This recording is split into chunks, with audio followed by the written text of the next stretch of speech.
তো সবাইকে প্রীতি ও শুভেচ্ছা জানিয়ে আমাদের ফাইন্যান্সিয়াল অ্যাকাউন্টিং 1 কোর্সের খুব ইম্পর্টেন্ট একটা টপিক, বিশেষত আমাদের যারা অ্যাকাউন্টিং এর আগে ক্লাস করেছেন তারাও এটা হয়তো জেনে থাকবেন। আমাদের খুব ইম্পর্টেন্ট টপিক, আমরা adjusting and closing journal entry নিয়ে আজকে আলোচনা করব। আমরা গত ক্লাসে আলোচনা করেছিলাম general journal entries. General journal entry থেকে আপনাদের মনে আছে জেনারেল জার্নাল এন্ট্রিটা আমরা করেছিলাম কখন? যখন ট্রানজ্যাকশনটা হয়েছিল, যেই ডেটে ট্রানজ্যাকশন হয়েছে ওই ডেটে আসলে আমরা রেকর্ডিং করেছিলাম। তো আজকে যেটা করবো সেটা হচ্ছে অ্যাডজাস্টিং জার্নাল এন্ট্রিজ, এবং এরপরে আমরা অ্যাডজাস্টিং জার্নাল এন্ট্রির পরে যদি সময় পাই তাহলে ক্লোজিং জার্নাল এন্ট্রিটাও আজকে আমরা করিয়ে দেব। তো অ্যাডজাস্টিং জার্নাল এন্ট্রিজ এই আলোচনা আজকে আমরা প্রথমে জেনে নিই যে এই অ্যাডজাস্টিং জার্নাল এন্ট্রির ক্ষেত্রে আমরা কি কি শিখবো। আমরা প্রথমত শিখবো যে অ্যাডজাস্টিং জার্নাল এন্ট্রি সম্পর্কে বেসিক কিছু কনসেপ্ট, সেটা শিখবো। এরপরে অ্যাডজাস্টিং এন্ট্রির টাইপ সম্পর্কে আমরা জানবো, এবং এরপর এই অ্যাডজাস্টিং জার্নাল এন্ট্রি আমরা এক্সাম্পল সহ সেটা আপনাদের দেখানোর চেষ্টা করব। তো আসুন প্রথমে আমরা জেনে নিই আসলে অ্যাডজাস্টিং জার্নাল এন্ট্রি সম্পর্কে বেসিক কিছু জিনিস জানি। তো অ্যাডজাস্টিং জার্নাল এন্ট্রি বলতে আসলে আমরা আগে শিখেছিলাম যে আমরা যখন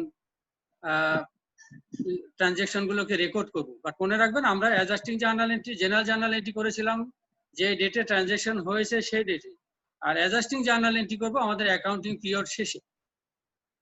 আপনারা অ্যাকাউন্টিং পিরিয়ড সম্পর্কে জানবেন যে আমরা জানি বিজনেসের লাইফটা হচ্ছে আনলিমিটেড। তো সেই আনলিমিটেড লাইফটাকে যখন আমরা স্মল চাঙ্ক অফ টাইম, সেটা 1 মাস হতে পারে, 3 মাস হতে পারে, 6 মাস হতে পারে, নর্মালি আমরা বলি 1 বছর। তো সেই অ্যাকাউন্টিং পিরিয়ডের শেষে, তো 1 মাস হলে মাস শেষে, বছর হলে বছরের শেষে, তো বলা হয় সেই মাস শেষে আমরা কি করি? অ্যাডজাস্টিং জার্নাল এন্ট্রি করি, আবার আমরা রেকর্ড করি মাস শেষে। কেন করি? কারণ আমাদের সেই অ্যাকাউন্টিং পিরিয়ডে যেই পরিমাণ রেভিনিউ আর্ন হওয়ার কথা, রিকগনাইজড হওয়ার কথা, তো যেই পরিমাণ রেভিনিউ আর্ন হয়েছে সেটা আসলে ঠিক রিকগনাইজড হয়েছে কিনা, রেকর্ড হয়েছে কিনা সেটা আমরা নিশ্চিত করতে পারি। এবং ওই অ্যাকাউন্টিং পিরিয়ডে আমাদের যে খরচটা হয়েছে সেই খরচটাও আসলে রেকর্ড করা হয়েছে কিনা সেটাও আমরা অ্যাডজাস্টিং জার্নাল এন্ট্রিকে কনফার্ম করতে পারি। এর ফলে কি হবে? এর ফলে হবে যে ওই অ্যাকাউন্টিং পিরিয়ডে আমাদের সঠিক লাভ লস বা সঠিক অ্যাসেট লায়াবিলিটি এটা আমরা জানতে পারবো। তাহলে আমরা দেখলাম যে অ্যাডজাস্টিং জার্নাল এন্ট্রি এটা আমরা অ্যাকাউন্টিং পিরিয়ডে লাস্ট ডেটে গিয়ে করব। করলে সুবিধা কি? করলে সুবিধা হচ্ছে যে ওই অ্যাকাউন্টিং পিরিয়ডে যেই পরিমাণ রেভিনিউ আর্ন হয়েছে সেটা ঠিক ওই রেভিনিউটা রেকর্ড হয়েছে কিনা, এবং যেই পরিমাণ এক্সপেন্স ইনকার্ড হয়েছে বা খরচটা হয়েছে সেটাও ঠিক মতো রেকর্ড হয়েছে কিনা, এটা আমরা এনশিওর করতে পারবো এই অ্যাডজাস্টিং জার্নাল এন্ট্রির মাধ্যমে। তাহলে কি হবে? আমরা অ্যাকচুয়াল ইনকাম বা লস অথবা অ্যাসেট লায়াবিলিটি এগুলো বের করতে পারবো।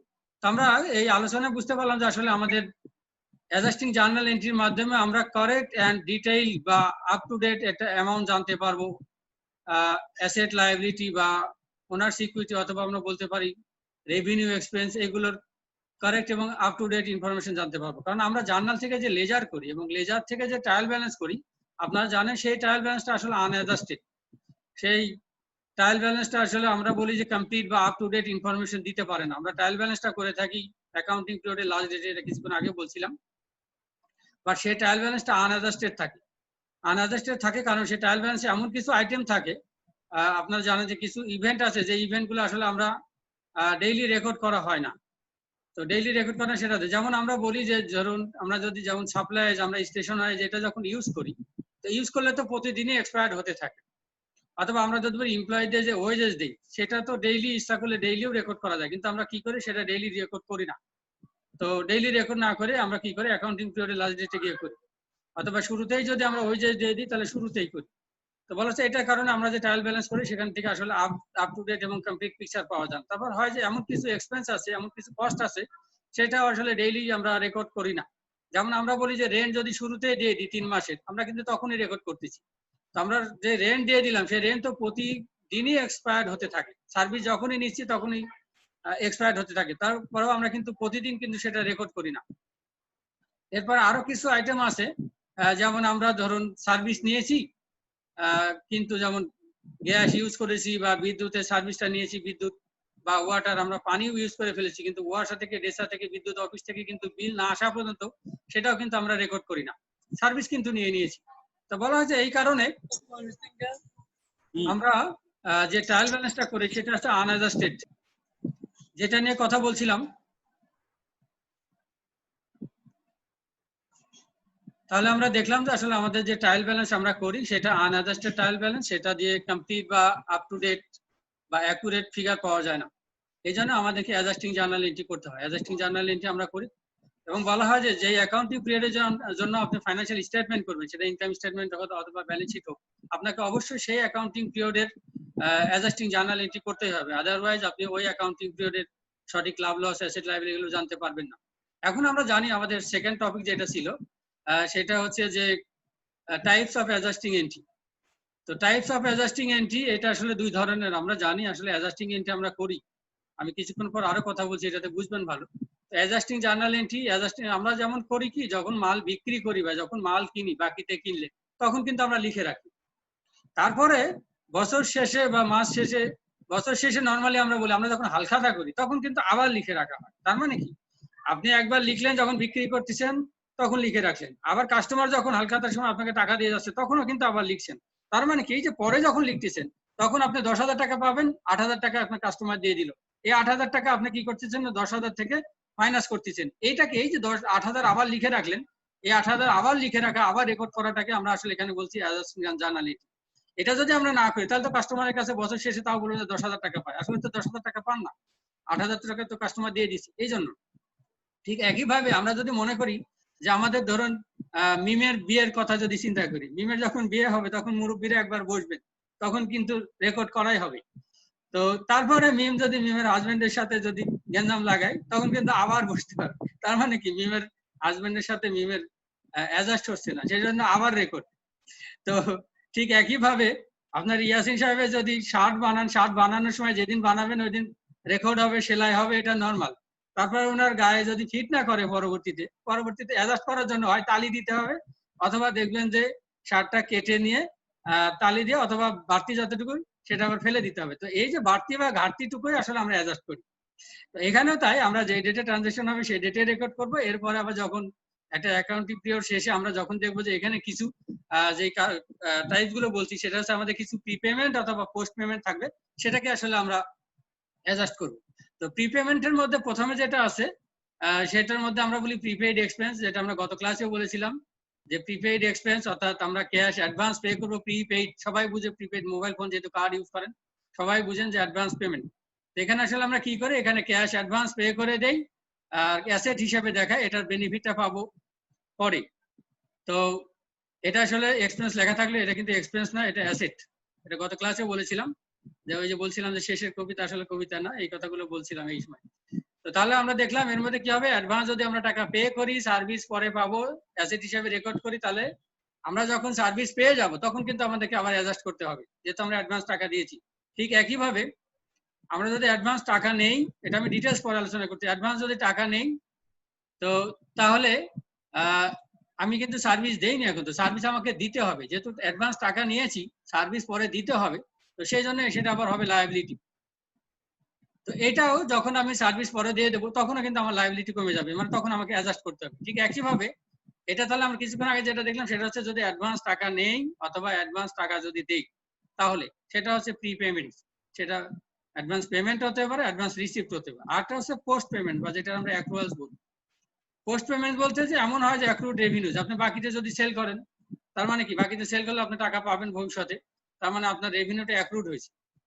আর একটা হচ্ছে অ্যাক্রুড এক্সপেন্সেস। অ্যাক্রুড এক্সপেন্সেস বলতে কিছুক্ষণ আগে আমরা বলতেছিলাম যে আমরা যদি সার্ভিস নেই, আমরা যদি বাকিতে কিনি, তাহলে আসলে পরবর্তীতে আমাদেরকে টাকা পে করতে হয়। তো আমরা ইউটিলিটি বিল ইউজ করেছি, অর্থাৎ গ্যাসও ইউজ করেছি, বিদ্যুৎও ইউজ করেছি, কিন্তু বিলটা এখনো দেইনি। তো তার মানে সেই ক্ষেত্রে আমরা দেখতেছি আমাদের সেই এক্সপেন্সটা বকেয়া আছে। অ্যাক্রুড বলতে আমরা বলি বকেয়া। তো তার মানে এটা বকেয়া, এটা আমরা বাংলায় যদি বলি বকেয়া আয়, এটা বকেয়া ব্যয়। তো আয় হয় কখন, রেভিনিউ হয় কখন? গত ক্লাসে আমরা বলেছিলাম রেভিনিউ হবে যখনই আমি মাল, যেই ডেটে মাল সেল করব বা সার্ভিস দেবো সেই ডেটে আমাদের রেভিনিউ হবে। ঠিক একইভাবে যে ডেটে মাল কিনবো বা সার্ভিস নেব সেই ডেটেই এক্সপেন্স হবে, সেটা নগদে হোক অথবা বাকিতে হোক। তো যেহেতু এটা বকেয়া অ্যাক্রুড বলা আছে, তার মানে আমরা বুঝতে পারতেছি এটা উপরেটা হচ্ছে অ্যাকাউন্ট রিসিভেবল আর নিচেরটা হচ্ছে অ্যাকাউন্টস পেয়েবল। তো একটা হচ্ছে ডিউ ফ্রম আর একটা হচ্ছে ডিউ টু।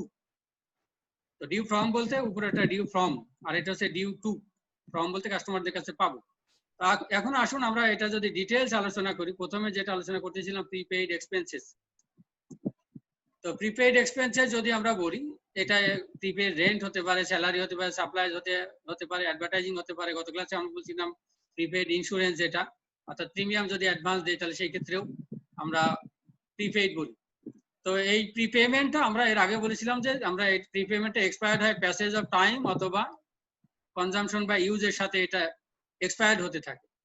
তো আমরা যদি রেন্ট অথবা ইন্স্যুরেন্স এটা যদি পে করি অ্যাডভান্স, তাহলে সেটা আসলে টাইমের সাথে সাথে প্রিপেড রেন্ট 6 মাসের রেন্ট দিয়ে দিলাম, তাহলে আস্তে আস্তে মাস যাওয়ার সাথে সাথে অর্থাৎ টাইমের সাথে সাথে কিন্তু এটা এক্সপায়ার্ড হতে থাকে।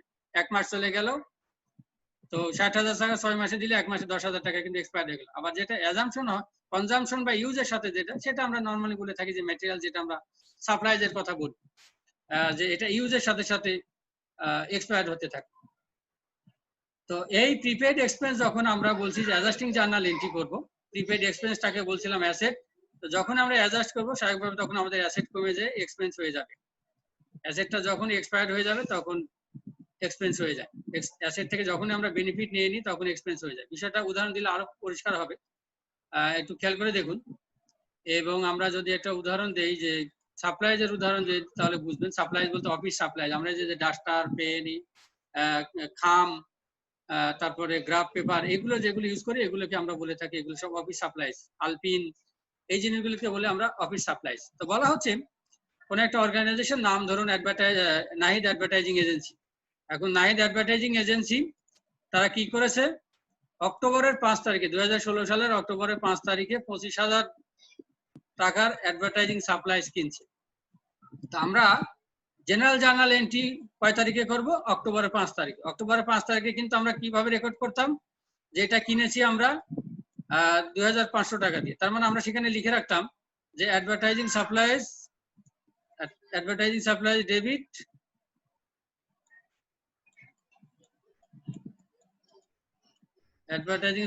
ডেবিট এটা যদি নগদে কিনে থাকি তাহলে আমরা রেকর্ড করতাম ক্যাশ ক্রেডিট। এই 25,000 টাকায় কিন্তু আমরা তো এইভাবে কয় তারিখে করতাম, এভাবে করতাম হচ্ছে অক্টোবরের 5 তারিখে, এটা বলা আছে।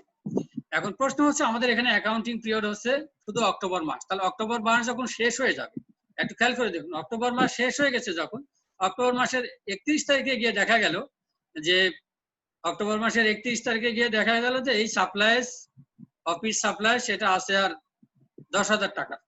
তার মানে কি এই 25,000 টাকার সাপ্লাইজের মধ্যে 10,000 টাকা সাপ্লাইজ আছে, তার মানে বাকি 15,000 টাকা সাপ্লাইজ কি করেছি আমরা, বাকি 15,000 টাকা সাপ্লাই। যদি এটা এমন হয় যে আমরা যেমন অফিসে ডাস্টার ইউজ করি ক্লাসে, যদি এমন হয় যে এটা ডাস্টারই ছিল ধরুন, তো এই 15,000 টাকা সাপ্লাইজ আসলে কি হয়েছে, 15,000 টাকা সাপ্লাইজ তাহলে এটা আমরা ইউজ করে ফেলেছি।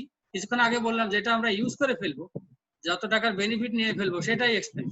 তো তার মানে 15,000 টাকা সাপ্লাইজ কিন্তু কমে গেল এই 25,000 থেকে।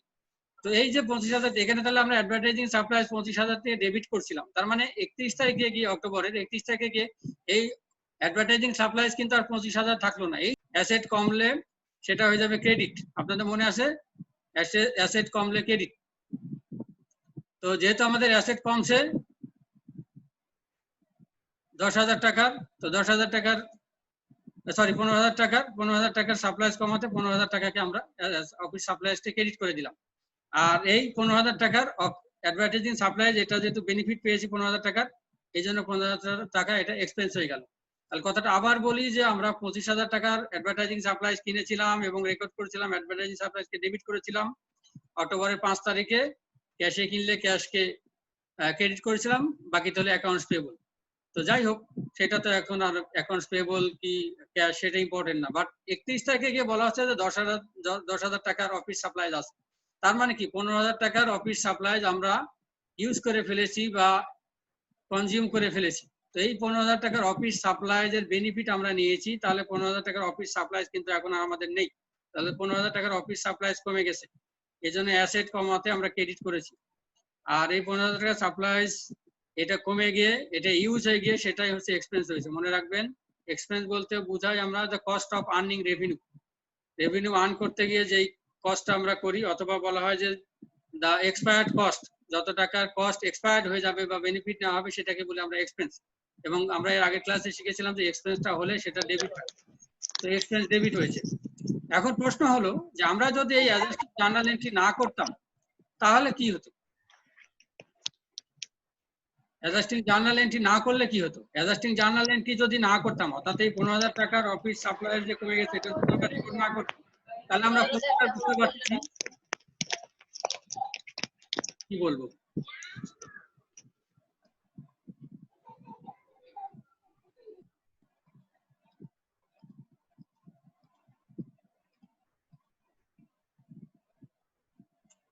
তো যদি আমরা এই অ্যাডজাস্টিং জার্নাল এন্ট্রি না করতাম তাহলে কি হতো? অ্যাডজাস্টিং জার্নাল এন্ট্রি না করলে 31 তারিখে এই 15,000 টাকা রেকর্ড না করলে আমরা দেখতেছি আমাদের এই অ্যাডভার্টাইজিং সাপ্লাইস এখনো 25,000 টাকায় দেখানো হতো। তার মানে অ্যাসেটটাকে কিন্তু বেশি দেখায় ফেলতাম। ঠিক একইভাবে এই যে 15,000 টাকা যে এক্সপেন্স হয়ে গেছে সেই এক্সপেন্সটা কিন্তু আমরা দেখাতাম না। তো এক্সপেন্স না দেখানোর অর্থই হচ্ছে যে প্রফিট বেশি দেখানো। তার মানে আমরা যে ইনকাম স্টেটমেন্ট করতাম বা ব্যালেন্স শিট করতাম, ব্যালেন্স শিটে অ্যাসেট বেশি দেখানো হতো, ইনকাম স্টেটমেন্ট সেখানে ইনকাম কম দেখানো হতো। তো তাহলে আমাদের ট্রু পিকচারটা কিন্তু আসতো না। এই জন্য আমরা এখানে বলছি যে আমরা অ্যাডজাস্টিং জার্নাল এন্ট্রি করছি। ওই যে বললাম মিমের সাথে হাজবেন্ডের মনোমালিন্য হয়েছে, অ্যাডজাস্ট হচ্ছে না, সেখানে যদি আমরা মুরব্বীরা বসে যদি ঠিক না করে দিই তাহলে কিন্তু মিমের সংসারে যেমন অশান্তি হবে, ঠিক এখানে ওই রকম যারা অ্যাকাউন্টেন্ট থাকবেন তাদেরও অশান্তি শুরু হয়ে যাবে যদি অ্যাডজাস্টিং না করেন। বলা হবে যে 25,000 টাকার আসলে বাস্তব 25,000 টাকা থাকবে না, তখন বাসা থেকে এনে দিতে হবে। মিম মাইন্ড করেন না, জাস্ট উদাহরণ দেওয়ার জন্য বলছি। এরপরে আমরা যেটা নিয়ে আলোচনা করবো সেটা হচ্ছে ইন্স্যুরেন্স। এটাও আর একটা প্রিপেইড এর মতোই। আমরা জানি যে যেহেতু ইন্স্যুরেন্সটা আমরা প্রিমিয়াম অ্যাডভান্স দেই, সাধারণত কোম্পানিগুলো আমরা জানি যে আগুনে পুড়ে যাওয়া, চুরি হওয়া বা অন্যান্য বলা হয় যে আনফরসিন কোনো ইভেন্টের কারণে আমরা নর্মালি ইন্স্যুরেন্স পলিসি করে থাকি, কোম্পানিগুলো ইন্স্যুরেন্স পলিসি করে থাকে, সেক্ষেত্রে প্রিমিয়াম অ্যাডভান্স দেয়। অ্যাডভান্স প্রিমিয়াম দেয় এরকমই আমরা যদি নাইট অ্যাডভার্টাইজিং এজেন্সিটা ধরি, যে তারা অক্টোবরের 4 তারিখে বলা যে 6,000 টাকা ইন্স্যুরেন্সের প্রিমিয়াম দিয়েছে 1 বছরের জন্য। আমরা কিছুক্ষণ আগে বলতেছিলাম আমাদের অ্যাকাউন্টিং পিরিয়ড শুধু অক্টোবর মাস। তো খেয়াল করেন যে তারা এই 6,000 টাকা প্রিমিয়াম দিয়েছে 12 মাসের। আমরা এর বেনিফিট কিন্তু অক্টোবর মাসের বেশি সময় ধরে পাবো। তার মানে আমরা বলতেছি অ্যাকাউন্টিং পিরিয়ড অক্টোবর মাসে বেশি সময় পেলে সেটাকে আমরা বলছিলাম প্রিপেইড এক্সপেন্স, এটার নাম প্রিপেইড ইন্স্যুরেন্স লিখছিলাম। এবং আমরা যখন অক্টোবরের 4 তারিখে জেনারেল জার্নাল করেছিলাম সেখানে কিন্তু আমরা কি করি, সেখানে আমরা করি হচ্ছে যে prepaid insurance debit, prepaid insurance. তো প্রিপেইড ইন্স্যুরেন্সকে ডেবিট করেছিলাম আর ক্যাশকে আমরা ক্রেডিট করেছিলাম এই পুরো টাকা দিয়ে 6,000 টাকা দিয়েই। এখন বলা আছে অক্টোবর মাস যখন শেষ হয়ে গেল, তো তখন তো 1 মাসের সার্ভিস আমি পেয়ে গেলাম, 1 মাস তো শেষ, 1 মাস এক্সপায়ার হয়ে গেল, তখন কিন্তু আমার এই প্রিপেইড ইন্স্যুরেন্স যেটা সেই অ্যাসেটটা কিন্তু আর অ্যাসেট 6,000 টাকা থাকছে না। অর্থাৎ এখানে যদি 12 মাসের হয় তাহলে 1 মাসে 12 দিয়ে ভাগ করলে কত আসে? 500। তো এই 500 টাকা আসলে আমাদের এখানে কমে গেল। আমি আগেই বলছিলাম যতটুকু বাড়তে হবে বা ঘাটতে হবে, কমবে বা বাড়বে, যতটুকু চেঞ্জ আসবে ততটুকু আসলে এখানে অ্যাডজাস্ট করতে হবে। তো তার মানে আমার আগের অঙ্কের মতো, আগেরটার মতো এখানেও কিন্তু অ্যাসেট কমে যাবে। প্রিপেইড ইন্স্যুরেন্স আমরা অ্যাসেট হিসাবে রেকর্ড করছিলাম, এখানে ডেবিট করেছিলাম, এটা ক্রেডিট হয়ে যাবে 500 টাকা দ্বারা, এবং বাকিটা হয়ে যাবে এই যে 500 টাকা সেটা ইন্স্যুরেন্স এক্সপেন্স হয়ে যাবে এর আগের মতোই। আগে যেমন করেছিলাম সাপ্লাইজ এক্সপেন্স হয়ে গেল, অ্যাসেট কমে যায়, সাপ্লাইজ কমে সাপ্লাইজ এক্সপেন্স হয়ে গেল। এখানে আমাদের প্রিপেইড ইন্স্যুরেন্স যেটা ছিল সেটা কমে গিয়ে সেটা ইন্স্যুরেন্স এক্সপেন্স হয়ে গেল। ঠিক এখানেও যদি আমরা এই অ্যাডজাস্টিং জার্নাল এন্ট্রি না করতাম আগের মতো, এখানেও অ্যাসেট বেশি দেখানো হতো, এক্সপেন্সও দেখানো হতো না, তার মানে ইনকাম বেশি দেখানো হতো। আশা করি আপনারা এটা বুঝতে পেরেছেন। এরপরে যেটা ডেপ্রিসিয়েশন নিয়ে আলোচনা করব। ডেপ্রিসিয়েশন আমরা গত ক্লাসে বলেছিলাম যে ডেপ্রিসিয়েশন থাকলে সে জেনারেল জার্নাল এন্ট্রি হোক আর অ্যাডজাস্টিং জার্নাল এন্ট্রি হোক, আপনাদের মনে থাকবার কথা, সেখানে বলেছিলাম যে একদম প্রয়োজনে মুখস্থ করে ফেলবেন যে ডেপ্রিসিয়েশন এক্সপেন্স ডেবিট আর অ্যাকুমুলেটেড ডেপ্রিসিয়েশন ক্রেডিট। এবং বলেছিলাম যে অ্যাকুমুলেটেড ডেপ্রিসিয়েশন লিখে হাইফেন দিয়ে অ্যাসেটের নাম লিখবেন, কারণ আমাদের একাধিক প্ল্যান্ট অ্যাসেট থাকতে পারে। আমরা জানি আমাদের ডেপ্রিসিয়েশন হয় যেগুলো টেনজিবল ফিক্সড অ্যাসেট বা লং টার্ম অ্যাসেট অথবা নন কারেন্ট অ্যাসেট, সেটা আমরা জানি যে একটা অ্যাকাউন্টিং পিরিয়ড পার হলে সেটারও ভ্যালু কমতে থাকে, সেটা যে কস্ট সেটাকে আমরা তার ইউজফুল লাইফে ভাগ করে দিই। তো এই ইউজফুল লাইফে যে আমরা ভাগ করে দিই, অ্যালোকেশন করি, সেই অ্যালোকেশন যত টাকার অ্যালোকেশন করবো কস্টটার, সেটাকে আমরা বলে থাকি ডেপ্রিসিয়েশন। তো এখানে যদি আমরা দেখি যে নাইট অ্যাডভার্টাইজিং এজেন্সি তারা একটা অফিস ইকুইপমেন্ট কিনছিল 50,000 টাকা দিয়ে, যে অফিস ইকুইপমেন্টের ইউজফুল লাইফ ছিল 10 ইয়ার্স এবং সেটা এই 10 বছর শেষে স্যালভেজ ভ্যালু, অর্থাৎ এটা যদি রিসেল করে ভাঙার হিসাবে, স্ক্র্যাপ হিসাবে যদি সেল করে, তাহলে সেই স্ক্র্যাপ ভ্যালু, রিসেল ভ্যালু বা স্যালভেজ ভ্যালু পায় 2000 টাকা। তো আমরা স্ট্রেট লাইন মেথড আমরা পরবর্তীতে শিখবো, ডেপ্রিসিয়েশন যখন আলোচনা করবো সেই হিসাবে আমরা জানি স্ট্রেট লাইন মেথড অনুসারে আমরা যেহেতু ডেপ্রিসিয়েশন এই কস্টের মধ্যে আসলে ডেপ্রিসিয়েবল কস্ট কত সেটা আমাদের বের করতে হবে। ডেপ্রিসিয়েবল কস্ট হচ্ছে 50,000-এর মধ্যে, যেহেতু এটা ভাঙার হিসেবে 2000 টাকায় আমরা সেল করতে পারবো, রিসেল করতে পারবো, তার মানে আমাদের ডেপ্রিসিয়েবল কস্ট হচ্ছে 48,000 টাকা। এই 48,000 টাকা আমরা যদি 10 বছর যেহেতু 10 দিয়ে ভাগ দিই, তাহলে প্রত্যেক বছরের আমরা কস্ট অ্যালোকেশন পাবো, যে প্রত্যেক বছরে আসলে আমরা কত টাকা করে অ্যালোকেশন করছি। যেহেতু আমাদের অ্যাকাউন্টিং পিরিয়ড 1 মাস, সেটাকে আবার আমরা যদি 12 দিয়ে ভাগ করি তাহলে কিন্তু 1 মাসের ডেপ্রিসিয়েশন পাবো। তো এটা ক্যালকুলেশন করলে আসে এই 48,000-কে 10 দিয়ে ভাগ করলে 480, 4,800, সেটাকে আবার 12 দিয়ে ভাগ করলে হয় 400। তো এই 400 টাকা যেটা, এই 400 টাকার আমরা আগেই বলেছি যে ডেপ্রিসিয়েশন এক্সপেন্স ডেবিট আর কন্ট্রা অ্যাসেট অ্যাকাউন্ট, কারণ আমরা জানি যে অ্যাসেটের ভ্যালু কমে যায়, অ্যাসেট কমলে ক্রেডিট হয়।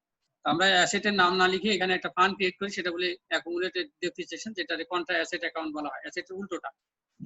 এটা নিয়েও গত ক্লাসে আলোচনা হয়েছিল। তো মনে রাখবেন এটা জেনারেল জার্নাল এন্ট্রি এবং অ্যাডজাস্টিং জার্নাল এন্ট্রির জন্য একই, শুধু ফিগারটা কত হবে এটা খুব ইম্পর্টেন্ট। আমরা এই অক্টোবরের 2 তারিখে শুধু 12 দিয়ে ভাগ করব না, সেটাই করে অক্টোবর 30 তারিখে আমরা 12 দিয়ে ভাগ করে 1 মাসের বের করব, এটা একটু খেয়াল রাখবেন। এরপরে যেটা, এটা এতক্ষণ যেটা আলোচনা করলাম সেটা হচ্ছে অ্যাডভান্স যদি আমরা টাকা দেই তাহলে কি হবে। এখন যেটা আলোচনা করব সেটা হচ্ছে অ্যাডভান্স যদি টাকা নেই, অর্থাৎ cash received in advance and service will be provided later. তো সার্ভিস আমরা পরে দেবো বা goods will be delivered letter. তো আমরা এর আগে শিখেছিলাম আনআর্নড, গত ক্লাসে বলেছিলাম, আমার ভিডিওটা দেখলে বুঝতে পারবেন যে রেভিনিউটা আর্নড হয় যখনই, আজকে বলেছি যে রেভিনিউ আর্নড হবে যখনই আমরা গুডস সেল করব অথবা সার্ভিস প্রোভাইড করব, কিন্তু এটা আর্নড হয়নি, আনআর্নড। তার মানে বুঝতে পারছি আমি এখনো মাল ডেলিভারি দেইনি বা সার্ভিস এখনো প্রোভাইড করিনি, কিন্তু তার মানে সেটা আর্নড হয়নি, আনআর্নড। তো এর অর্থ হচ্ছে যে আমরা টাকা নিয়েছি কিন্তু মাল ডেলিভারি দেইনি বা সার্ভিস প্রোভাইড করিনি।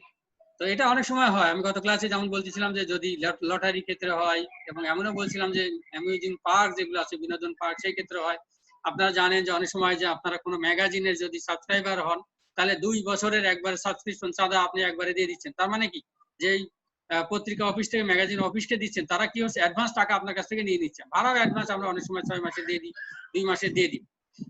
তো অনেক সময় হয় যে যেমন ধরুন আপনার এয়ারপ্লেন গুলো, যেটা এরোপ্লেন গুলো, যেটা ইউএস বাংলা এয়ারলাইন্স এর কথা যদি চিন্তা করি, ইউএস বাংলা এয়ারলাইন্স কি করছে, এরা অ্যাডভান্স টিকিট বিক্রি করতেছে। তো অ্যাডভান্স টিকিট বিক্রি করা লটারির মধ্যে, অ্যাডভান্স টিকিট বিক্রি করলে কি পাচ্ছে, টাকাটা আগে পাচ্ছে কিন্তু প্লেনে চড়তে দিচ্ছে পরে। যেমন আপনারা জানেন যেমন যে হজের ক্ষেত্রেও অনেকে টাকা আগে দিয়েছিলেন, তারা কিন্তু এখন অফেট পাচ্ছে। তো বলা হচ্ছে যে অ্যাডভান্স টাকা যদি আমরা নিয়ে নিই, তো ক্যাশ যখন টাকা পাচ্ছি তখন তো খুব সহজে আমরা বুঝি যে আমাদের ক্যাশ ডেবিট হবে। আর unearned service revenue, unearned service revenue আমরা বলেছিলাম এটা হবে এইভাবে, যে ক্যাশ যেহেতু পেলাম, ক্যাশ বাড়লো অ্যাসেট হিসাবে, আনআর্নড সার্ভিস রেভিনিউ এটা আমরা লায়াবিলিটি বাড়লো, তাহলে অ্যাসেট বাড়ার কারণে ডেবিট হবে, আর আনআর্নড সার্ভিস রেভিনিউ যেটা আর্নড হয়নি, সার্ভিস দিতে হবে, লায়াবিলিটি বাড়বে। তাহলে অ্যাসেট বাড়ার কারণে ডেবিট আর লায়াবিলিটি বাড়ার কারণে ক্রেডিট। এটা কোন তারিখে হবে, যে ডেটে ঘটনাটা ঘটবে, যে ডেটে আপনি অ্যাডভান্স টাকা নেবেন, সেই ডেটের ঘটনা এটা। সেটা বলা হচ্ছে যে অক্টোবরের 2 তারিখে নাইট অ্যাডভার্টাইজিং এজেন্সি বলা হয় যে শাইন এন্টারপ্রাইজের কাছ থেকে 12,000 টাকা নিয়েছে। কিসের জন্য, যে অ্যাডভার্টাইজিং সার্ভিস দিবে, বিজ্ঞাপনে। হয়তো এমন হতে পারে যে তাদের বিজ্ঞাপন সম্পর্কে কোনো ইয়ে হবে।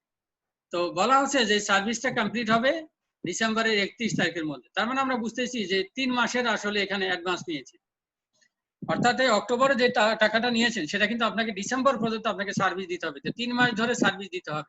তার মানে এটাও আমরা অ্যাডভান্স রিসিভ বলতে পারি। তো 2 তারিখে, আগে বলছি অক্টোবরের 2 তারিখে আমরা এভাবে রেকর্ড করব, এবং পুরো টাকাটাই সেখানে 12,000-ই কিন্তু আমরা ক্যাশ পেয়েছি বলে ক্যাশ ডেবিট এবং আনআর্নড সার্ভিস রেভিনিউ ক্রেডিট করেছি। বাট বলা হচ্ছে যে আমাদের অক্টোবর মাস যখন শেষ হবে তখন 1 মাসে কিন্তু সার্ভিস কিন্তু আমরা শাইন এন্টারপ্রাইজকে দিয়ে দেবো। তো যেহেতু 1 মাসের সার্ভিস দিয়ে দেবো, তখন অটোমেটিক্যালি শাইন এন্টারপ্রাইজের কাছে মাসে অক্টোবরের 31 তারিখে গিয়ে কিন্তু আমি আর এই 12,000 টাকা কিন্তু দেনা না। তো স্বাভাবিকভাবে 1 মাসের দেনা আমার কমবে। তো স্বাভাবিকভাবে আমরা এই আনআর্নড সার্ভিস রেভিনিউ যে লায়াবিলিটি ছিল সেটা কমবে, এবং আমরা শিখেছিলাম যে লায়াবিলিটি কমলে ডেবিট। তো এই লায়াবিলিটি আমাদের 4,000 টাকা কমে যাবে। এটা 12,000 যদি 3 মাসের হয় তাহলে 1 মাসের হবে 4,000। এই 1 মাসে 4,000 টাকা লায়াবিলিটি কমবে। আর যেহেতু সার্ভিস দিয়ে দিলাম, আমরা কিছুক্ষণ আগে বললাম সার্ভিস দিলে সার্ভিস রেভিনিউ, এই 4,000 টাকা আমরা যেহেতু সার্ভিস দিয়ে দিলাম পুরো অক্টোবর মাসে, তাহলে অক্টোবর মাসের শেষে গিয়ে আমরা এই 4,000 টাকা রেভিনিউ হিসেবে দেখাবো।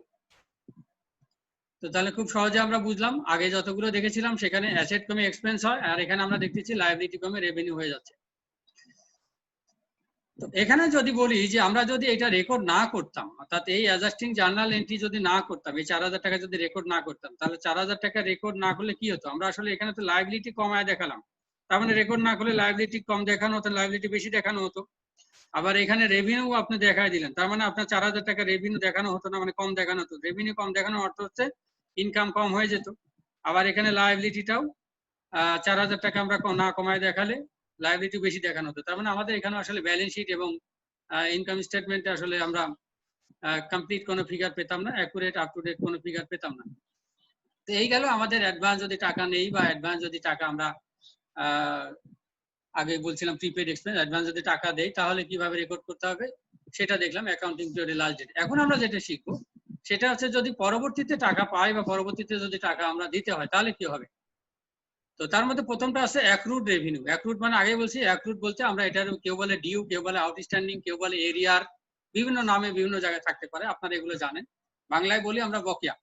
তো এই অ্যাক্রুড রেভিনিউস মানে কি, রেভিনিউটা বকেয়া। তো রেভিনিউ আমরা কিছুক্ষণ আগে শিখলাম যে রেভিনিউ কখন হয়, বকেয়া আছে মানে কি, আমরা বললাম সার্ভিস দিলে বা সেল করলে রেভিনিউ হয়, তো সেটা বকেয়া আছে। তার মানে কি, আমি সার্ভিস দিয়ে দিয়েছি বা সেল করেছি, গুড সেল করেছি, কিন্তু এখনো সেটা বিল করিনি বা সেটা টাকা পাইনি, তো তার মানে আমাকে সেটা রেকর্ড করতে হবে এখন।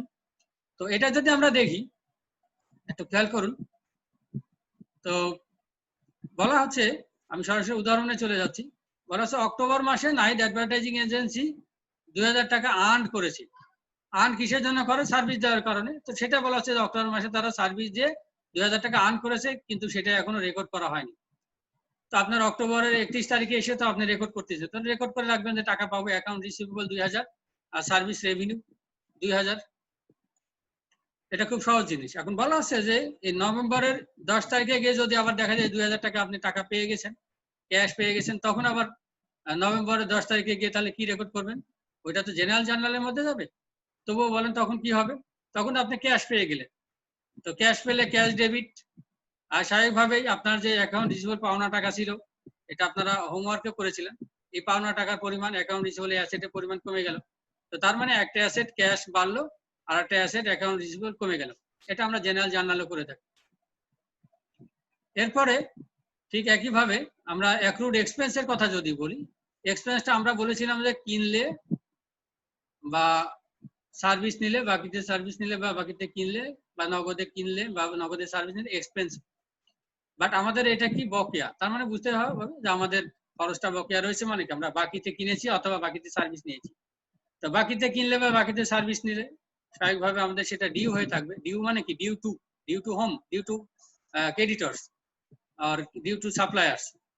তো এখানে যদি আমরা উদাহরণ দেই তাহলে একটু খেয়াল করে দেখুন। সেটা বলা হচ্ছে যে নাইট অ্যাডভার্টাইজিং এজেন্সি তারা কি করেছে, তারা 50,000 টাকা সাইন করেছে 3 মাস note, 3 months note payable on October 1। বলা হচ্ছে যে তারা অক্টোবরের 1 তারিখে 3 মাসের একটা নোটে 50,000 টাকার একটা নোটে সাইন করছে, মানে 50,000 টাকা নিয়েছে এবং সেখানে নোট দিয়েছে যে ভাই আমি 3 মাস পরে টাকাটা পে করব। এবং সেখানে বলা হচ্ছে যে অ্যানুয়াল ইন্টারেস্ট রেট হচ্ছে 12%, অর্থাৎ বছরে 12% ইন্টারেস্ট দিবে এই 50,000 টাকার উপরে। তো 50,000 টাকার উপরে গত ক্লাসে আমরা বলছিলাম যে আমাদের নোটস পেবলটা হচ্ছে এরকম, যে আমার সেখানে নোট থাকে, আন্ডারটেকিং থাকে, চুক্তি হয়, সেখানে একটা মেয়াদ থাকে, এখানে যেমন 3 মাস, এবং সেখানে ইন্টারেস্টের প্রশ্ন থাকে। তো স্বাভাবিকভাবেই আপনাকে যদি এইভাবে রেকর্ড করতে হয়, এটা তো অক্টোবরের 1 তারিখে আপনি 50,000 টাকা নিয়েছেন, নোটে সিগনেচার করছেন যে আপনি দিবেন হচ্ছে 3 মাস শেষে। টাকা নিয়েছি 3 মাস পরে 12% ইন্টারেস্টে পে করব, তো দেবো আসলে ডিসেম্বরের শেষে গিয়ে, কিন্তু অক্টোবর মাস যখন শেষ হয়ে যাবে, তার মানে আমার 50,000 টাকা তো আমরা অক্টোবর মাস খাটিয়েছি, এই অক্টোবর মাসে 50,000 টাকার বেনিফিট তো আমি পেয়েছি, তাই না? সেটা আপনাকে চিন্তা করতে হবে। তো সেই ক্ষেত্রে বলা হচ্ছে আপনার যে ইন্টারেস্ট 12%, এই 50,000-এর উপরে 12% বছরে করলে সেটাকে আবার যদি 12 দিয়ে ভাগ করি তাহলে আমরা 1 মাসের ইন্টারেস্ট কত ডিউ হবে সেটা আমরা এখানে দেখাবো। তো আমরা বলেছিলাম সার্ভিস নিলে, তো এখানে সার্ভিস নেবো 50,000 সার্ভিস নিয়ে আমাদের এখানে যত টাকা সার্ভিস নিয়ে নেবো সেটা আমাদের এক্সপেন্স হবে। তো বলা হয় যে 50,000 টাকার উপরে 12%-এ 12 দিয়ে ভাগ দিলে হবে 1 মাসের, অক্টোবর মাসে করলে সেটা আসে 500 টাকা। এই 500 টাকা আসলে আমাদের অক্টোবর মাসের শেষে এসে 500 টাকার ইন্টারেস্ট পেয়েবল হবে। আমাদেরকে আসলে অক্টোবর মাসের শেষে রেকর্ড করে রাখতে হবে অক্টোবর মাসের শেষে ইন্টারেস্ট বাবদ আমি 500 টাকা, নভেম্বরে আরো 500 টাকা, ডিসেম্বরে আরো 500 টাকা, তার মানে 1500 টাকা, এবং এই যে নিয়েছিলেন 50,000 টাকা, এই টাকা সহ আপনাকে ডিসেম্বরের শেষে গিয়ে ফেরত দিতে হবে। বাট আপনাকে এখন অ্যাডজাস্ট করতে হবে অক্টোবর 31 তারিখে যদি আপনি এই 500 টাকা যদি রেকর্ড করে না রাখেন, তাহলে আপনি কিন্তু আসলে এই যে 500 টাকা এক্সপেন্স, সেই এক্সপেন্সটা রেকর্ড না করলে আপনার প্রফিট বেশি দেখানো হবে। এই 500 টাকা যে লায়াবিলিটি হয়েছে, আপনি সার্ভিস নিয়েছেন 50,000 টাকা খাটিয়েছেন 1 মাস, এটা যদি রেকর্ড করে না দেখেন তাহলে আপনার 500 টাকা যেটা, সেটা লায়াবিলিটি দেখানো হবে না। তো তার মানে আপনার ইনকাম স্টেটমেন্ট এবং ব্যালেন্স শিট সেখানে কিন্তু আসলে সঠিক চিত্র পাবেন না আপনার। তো এটা গেল আমাদের নিয়ম সম্পর্কে আলোচনা করলাম। এখন যদি আমরা একটা অঙ্ক করি তাহলে হয়তো বিষয়টা আরেকটু ক্লিয়ার হতে পারে। একটু খেয়াল করে দেখুন, আমরা একটা অঙ্ক করবো। আমরা আগেই বলেছিলাম যে আমাদের এখানে আনঅ্যাডজাস্টেড ট্রায়াল ব্যালেন্স দেওয়া থাকবে। আনঅ্যাডজাস্টেড ট্রায়াল ব্যালেন্স যেটা আমরা করি সেখানে আসলে অনেক প্রিপেমেন্ট এবং পোস্ট পেমেন্ট থাকে। ট্রায়াল ব্যালেন্স আমরা অ্যাডজাস্টিং জার্নাল এন্ট্রি করি আসলে, হালখাতা করি আসলে আমরা ওই কারণেই যে কিছু প্রিপেমেন্ট এবং কিছু পোস্ট পেমেন্ট থাকে, এই জন্য হালখাতার প্রশ্ন আসে, এই জন্য অ্যাডজাস্টমেন্টের প্রশ্ন আসে, এই জন্য আবার লিখে রাখা হয়। তো আমরা যদি এই অঙ্কটা দেখি সেখানে একটু সবাই খেয়াল করেন, সেখানে বলা হচ্ছে যে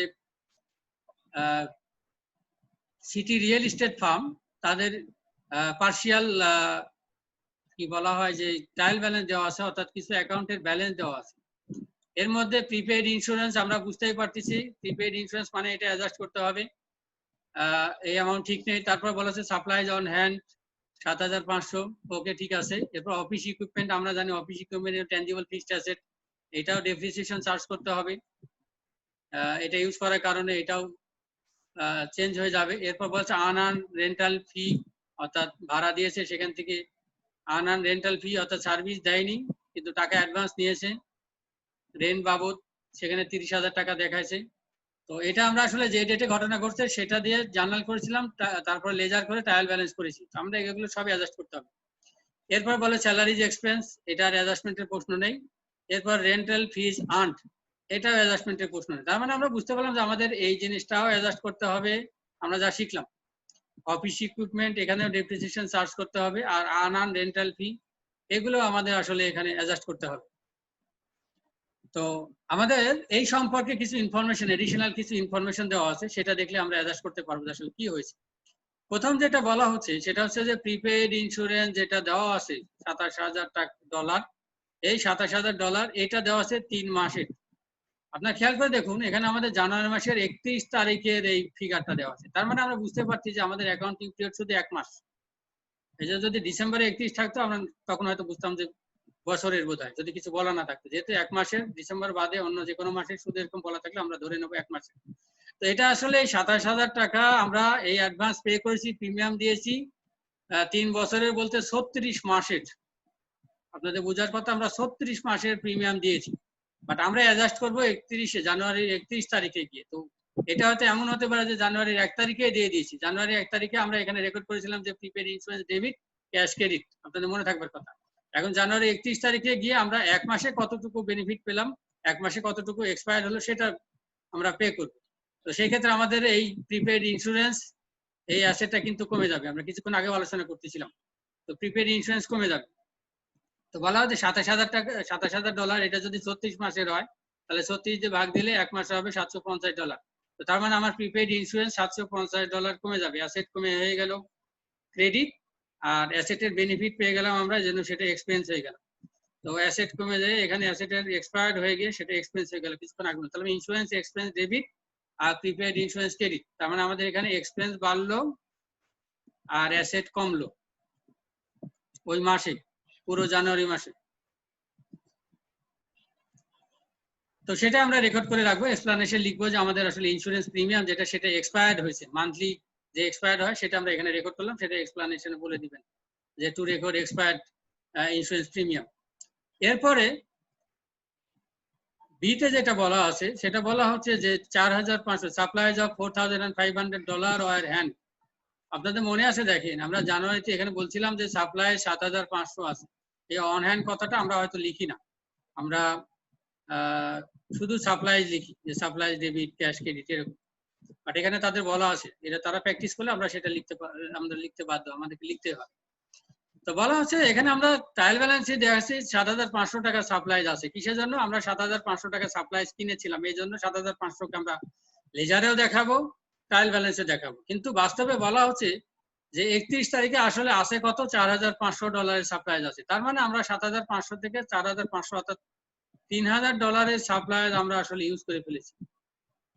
তো আমাদেরকে যেহেতু ইউজ করে ফেলেছি, সাপ্লাই $3,000 কমে গেছে, তো সাপ্লাই $3,000 দিয়ে কমাই দিতে হবে। সাপ্লাই অ্যাসেট এটা $3,000 দিয়ে কমাই দিলাম, এবং এটা যেহেতু ইউজড হয়ে গেছে, এটার বেনিফিট আমরা পেয়ে গেছি, কাজে সেটা এক্সপেন্স হয়ে গেছে। তো তার মানে এটা সাপ্লাই এক্সপেন্স 3,000। তার মানে আগের মতো এখানে সাপ্লাই এক্সপেন্স ডেবিট হয়ে গেল 3,000, আর সাপ্লাই ক্রেডিট হয়ে গেল, সাপ্লাই কমে গেল। তো এখানেও আসলে কি হলো, আগের মতো যে এক্সপেন্সটা বাড়লো আর অ্যাসেটটা কমলো। আমরা আগেই বলছি যতটুকু বাড়বে বা যতটুকু কমবে, যতটুকু লুজ হবে ততটুকু আমরা টাইট করব, যতটুকু বলা যে টাইট হবে ততটুকু আমরা আবার তালি দিয়ে সেটাকে ফিট করব, বাড়তিটুকু বা ঘাটতিটুকু। তো আমাদের এখানে 3,000 টাকারই চেঞ্জ আসছে, এবং আমরা বলেছিলাম যত টাকার চেঞ্জ আসে ট্রানজাকশন তত টাকারই হয়। এরপরে যেটা আছে সিতে, যেটা বলছে আপনাদের বোঝার সুবিধার্থে আমি এখানে ABC দিয়ে আলোচনা করেছি, এটা না লিখলেও হয়, বাট আমি লিখেছি শুধু এই স্পেসিফিক বোঝার জন্য। এরপর বলা আছে আমাদের যে $84,000 যে অফিস ইকুইপমেন্ট ছিল, সেটার আসলে এক্সপেক্টেড লাইফ হচ্ছে 10 ইয়ার্স। তো আমরা কিছুক্ষণ আগে দেখলাম যে এইটা হচ্ছে কস্ট, অর্থাৎ অফিস ইকুইপমেন্ট $84,000 দিয়ে কিনছিলাম, এই জন্য আমরা $84,000 দিয়ে অফিস ইকুইপমেন্টকে ডেবিট করেছিলাম, ক্যাশকে ক্রেডিট করেছিলাম।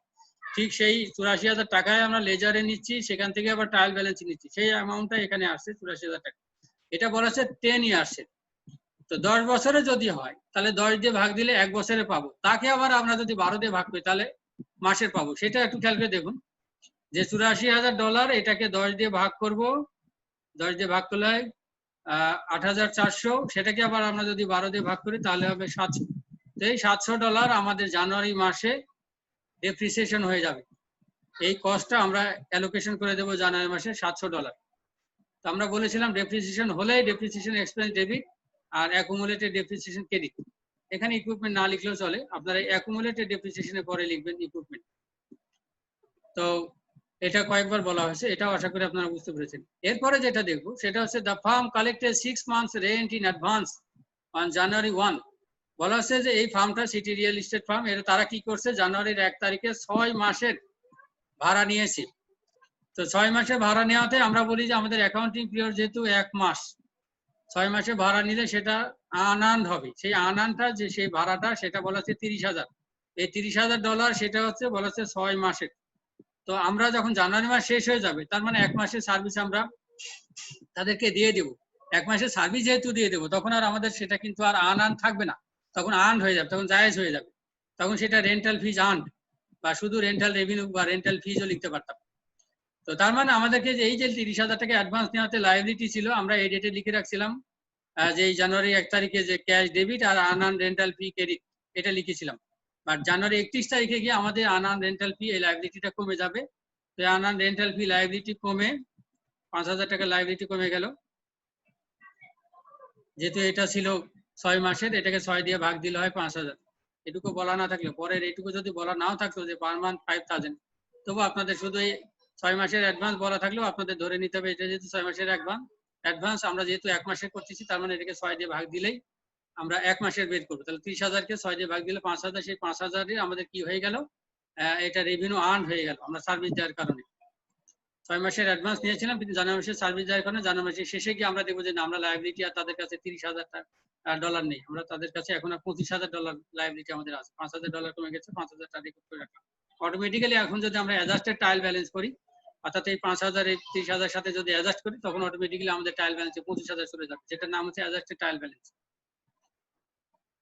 এরপরে যেটা আলোচনা করবো সেটা বলেছে অ্যাক্রুড স্যালারিজ নট রেকর্ডেড। আমরা কিছুক্ষণ আগে বলছিলাম স্যালারিজটা আমরা ধরে নিই যে আমাদের এক্সপেন্স, তার মানে এটা অ্যাক্রুড এক্সপেন্স, আউটস্ট্যান্ডিং এক্সপেন্স এরিয়ার যেটা ডিউ টু। তো এটা বলা আছে জানুয়ারি 31 তারিখে এসে দেখা গেল যে কর্মচারীর কাছ থেকে আমরা সার্ভিস নিয়েছি কিন্তু তাদের স্যালারি দেয়নি, তো আমাদের রেকর্ড করতে হবে যে স্যালারি যে এক্সপেন্স হলে আমরা বলছি ডেবিট, আর এই স্যালারি যেহেতু দিতে হবে তার মানে স্যালারি ইজ পেয়েবল।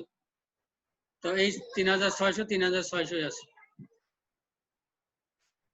আমরা কি রেকর্ড করলাম? অ্যাক্রুড স্যালারি, জাস্ট সেই কথাটা লিখবেন, টু রেকর্ড অ্যাক্রুড স্যালারিজ। এই গেল আমাদের, বাট এখানে মনে রাখবেন যখনই আমরা জার্নাল করব, যেটা আমাদের অনেকেই করেছেন, জেনারেল জার্নালের সময় যে অর্গানাইজেশনের নাম লিখতে হয় এখন, এবং এখানে জেনারেল জার্নাল এন্ট্রিজ অথবা অ্যাডজাস্টিং জার্নাল এন্ট্রি, যখন যেটা করবেন সেটা লিখবেন। এরপর জেনারেল জার্নাল লিখছেন শুধু, এখানে আপনাদের জেনারেল জার্নাল এন্ট্রিজ কথাটা লিখলে ভালো হয়। এবং এই ক্ষেত্রে আরেকটা জিনিস আপনাদের বলি, সবাই যেটা করেছেন, একজন করলে সবাই করেন, যে জানুয়ারি বারবার লিখেছেন, জানুয়ারি বারবার লেখার দরকার নেই। জানুয়ারি একবার লিখবো, মাস শেষ হলে তখন আবার লিখবো, যেহেতু আমরা 1 মাসের বেশি রেকর্ড করতেছি না, কারণ বারবার লেখার দরকার নেই।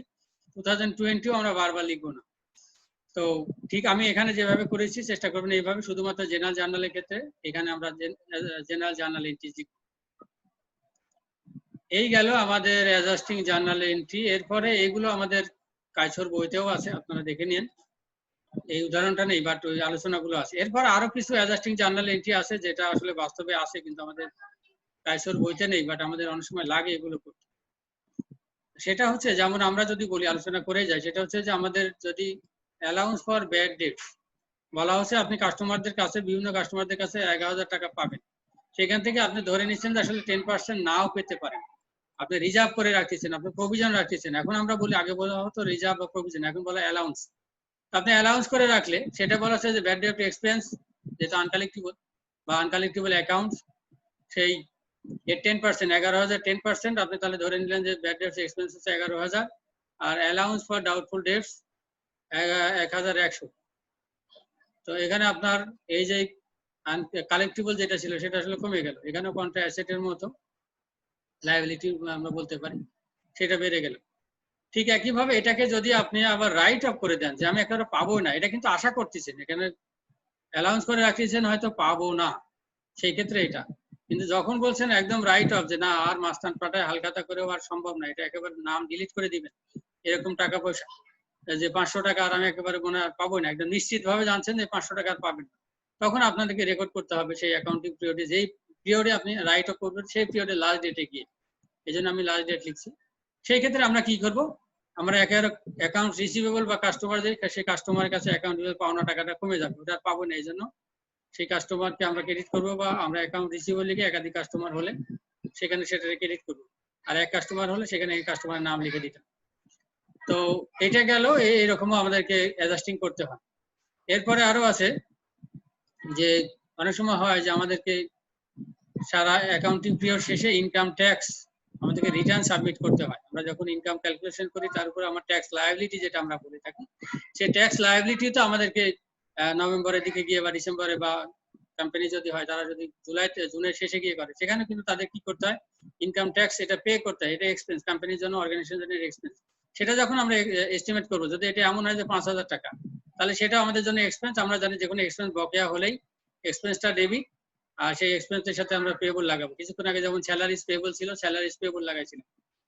তো এখানে আমাদের ইনকাম ট্যাক্স যেহেতু এটাও এক্সপেন্স, এটা পেয়েবল, এটা আমরা ট্যাক্স পেয়েবল 5,000 টাকা, সেটা তাহলে আমরা এখানে ওই এটার নামও আমরা বলতে পারি যে অ্যাক্রুড এক্সপেন্স, সেটাও আমরা অ্যাডজাস্ট করতে হবে আমাদের। এরপরে অনেক সময় আবার এমনও হয় যে আমরা মেশিন ইনস্টলেশন করেছি, তো মেশিন ইনস্টলেশন করেছি, বাট মেশিনের এই ইনস্টলেশন চার্জটা আমরা ওয়েজের মধ্যে দিয়ে দিয়েছি, মজুরি হিসাবে দেখিয়েছি। মেশিনের মধ্যে দেখালে ক্যাপিটাল এক্সপেন্ডিচার হতো, অ্যাসেট বা আসলে এই মেশিন বাবদ, ইনস্টলেশন বাবদ যত টাকা খরচ হবে, যত টাকায় কিনছি, যত টাকায় গাড়ি ভাড়া দিয়ে নিয়ে এসছি, এবং ইনস্টলেশন চার্জ সব মেশিনের কস্টের সাথে যোগ হয়।